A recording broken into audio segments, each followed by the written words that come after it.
Poster എവിടെ നിന്ന് വന്നോ എന്താണോ എന്നതിനെക്കുറിച്ച് എനിക്ക് വ്യക്തമായി അറിയില്ല. അറിയാവുന്നൊരു കാര്യമുണ്ട്, കോൺഗ്രസിൻ്റെ കൊല്ലം കോർപ്പറേഷനിലെ സ്ഥാനാർത്ഥി നിർണ്ണയം മുൻപെങ്ങുമില്ലാത്ത രീതിയിൽ ഏറ്റവും തർക്കരഹിതമായി ഏറ്റവും നല്ല രീതിയിൽ ജനങ്ങളിൽ നിന്ന് ഉയർന്നു വന്ന അഭിപ്രായങ്ങൾ പരിഗണിച്ച് നടത്തിക്കൊണ്ടിരിക്കുകയാണ്. ഞാൻ മാത്രമല്ല, DCC പ്രസിഡന്റ് നേതൃത്വത്തിൽ കൊല്ലത്തെ മുതിർന്ന നേതാക്കന്മാർ ഒരുമിച്ചിരുന്നാണ് സ്ഥാനാർത്ഥികളെ നടക്കുന്നത്. എനിക്ക് പ്രത്യേകമായി ആ കാര്യത്തിൽ യാതൊരു പ്രത്യേകമായൊരു പങ്കില്ല. കൂട്ടുത്തരവാദിത്വത്തിൻ്റെ ഭാഗമായുള്ള പങ്കേ ഉള്ളൂ. പിന്നെ എന്തുകൊണ്ട് ഇത് വരുന്നു എന്ന് വെച്ചാൽ അതിൻ്റെ ഏറ്റവും വലിയ തമാശയെന്ന് പറയുന്നത് ആ ഡിവിഷനിൽ അങ്ങനെ BJPക്ക് കാര്യമായ ഒരു എന്താ പറയുക പങ്കാളിത്തം, വലിയ കാര്യമായ രാഷ്ട്രീയ അടിത്തറയുള്ള സ്ഥലമൊന്നുമല്ല. BJP ചിത്രത്തിൽ പോലും ഇല്ല.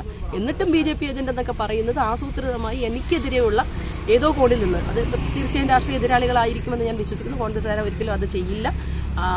ബോൺ ആൻഡ് ബ്രോട്ടപ്പ് ആൻറ്റി BJP ആൻറ്റി CPM ആയിട്ട് പ്രവർത്തിക്കുന്ന ഒരു വ്യക്തി എന്ന നിലയിൽ, ആശയ ദൃഢതയോടുകൂടി പ്രവർത്തിക്കുന്ന ഒരാളെന്ന നിലയിൽ എന്നെ സംബന്ധിച്ചുള്ള ഇത്തരം അപവാദ പ്രചരണങ്ങളോ അല്ലെങ്കിൽ ആരോപണങ്ങളോ അടിസ്ഥാനരഹിതമാണ് എന്നുള്ള ആരോപണങ്ങൾ അടിസ്ഥാനരഹിതമാണ് എന്നുള്ളത് കൊണ്ട് തന്നെ, ഒരു ചിന്തയിൽ പോലും ഇല്ലാത്തത് കൊണ്ട് തന്നെ ബാധിക്കുന്ന പ്രശ്നങ്ങളല്ല.